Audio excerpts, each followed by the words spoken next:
खुदा करे कि इजराइल बच जाए। फिलिस्तीन ये लफड़े झगड़े क्यों कर रहे, पता नहीं क्यों कर रहे। End of the day Israel ही जीतेगा।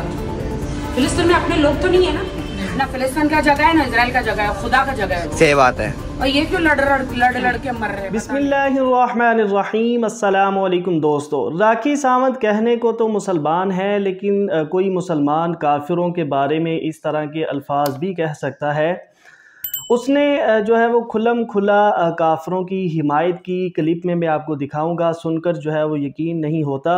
तो दोस्तों आइए हम आपको जो है वो राखी सावंत का ये क्लिप दिखाते हैं, उसके बाद डॉक्टर जाकिर नाइक साहब का जवाब भी जानते हैं। वीडियो बहुत इंफॉर्मेटिव है, आइए वीडियो को स्टार्ट करते हैं। जी जी जी।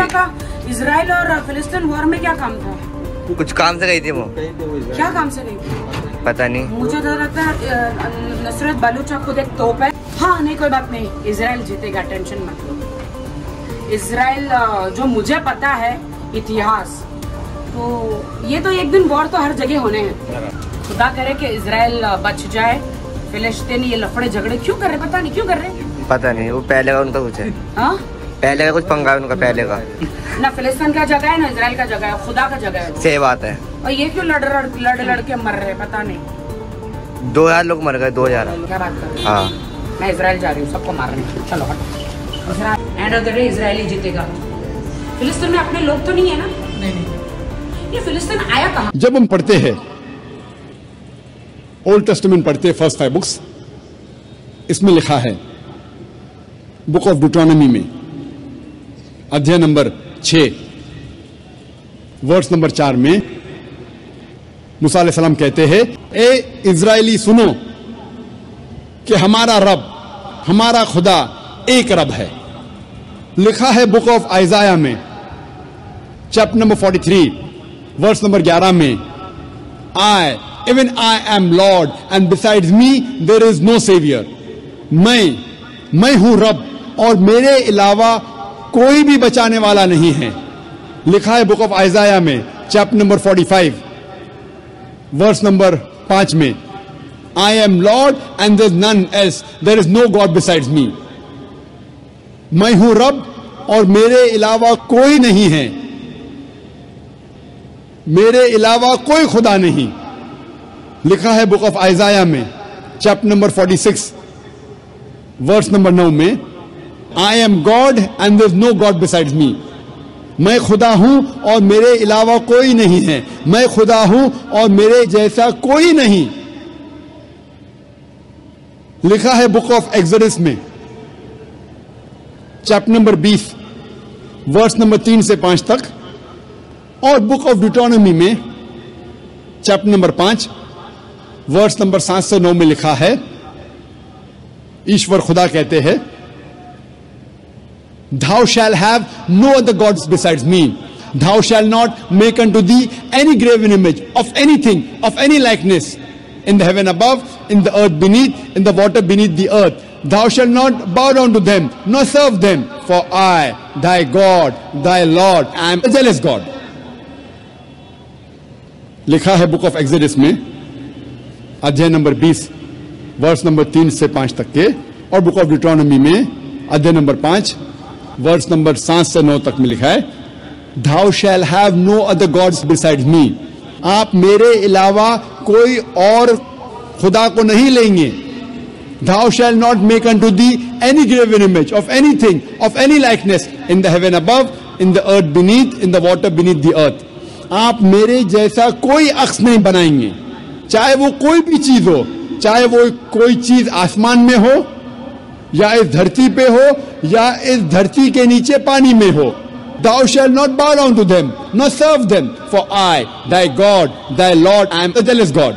आप इनकी इबादत नहीं करेंगे, इनको सजदा नहीं करेंगे, क्योंकि मैं एक रब हूं, एक जलन रखने वाला रब।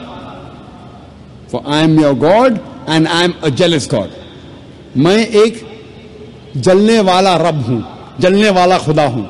तो जब हम यहूद की किताबों का मुताला करते हैं, हमें पता लगता है कि यहूदियत में भी लिखा है कि एक ईश्वर की इबादत करना चाहिए, और उस ईश्वर की कोई प्रतिमा नहीं, कोई बुत नहीं, उसका कोई अक्स नहीं, उसकी कोई मूर्ति नहीं।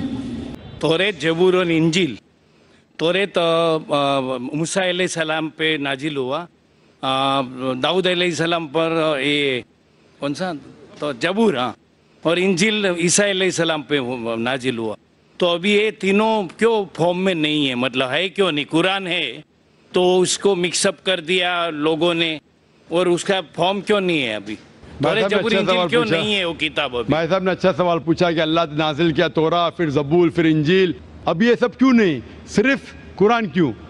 भाई साहब जब बुक का एडिशन निकलता है ना, first edition, second edition, third edition, तो सिर्फ लेटेस्ट एडिशन लगते, पुराने एडिशन छोड़ देते, क्योंकि जो मेन सारी किताबों में, सारी वही में बुनियादी बात वही थी, एक खुदा को मानो, उसकी इबादत करो, ना उसकी कोई प्रतिमा है ना कोई मूर्ति है। लेकिन जो माइनर पॉइंट्स थे, किस तरीके से नमाज पढ़ना शायद तब्दीली हुई, थोड़ा खाने में हलाल था, कभी हराम हुआ, ये थोड़ी बहुत बात बदलते गए, क्योंकि लोग ने इस किताब में मिलावट की।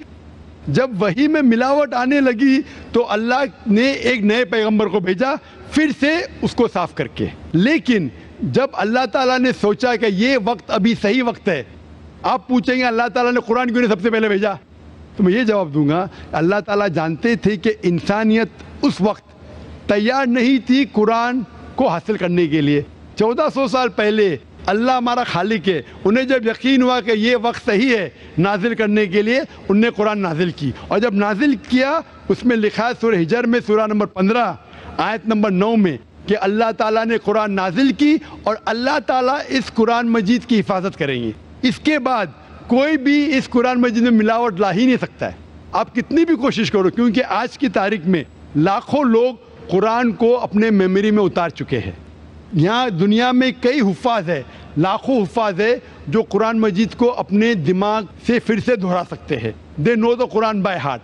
कितनी भी कोशिश करो, आज की तारीख में अगर आप सारे कुरान मजीद को जला भी देंगे नऊज़ुबिल्लाह, फिर भी मुमकिन नहीं कि कुरान को आप ख़त्म कर सकेंगे, क्योंकि अल्लाह ताला का वादा है कि कुरान को मैंने नाजिल किया हूँ और मैं इसकी हिफाजत करूँगा। इसीलिए इसके बाद कोई भी कुरान नहीं आने वाला, कोई भी नई वही नहीं आने वाली।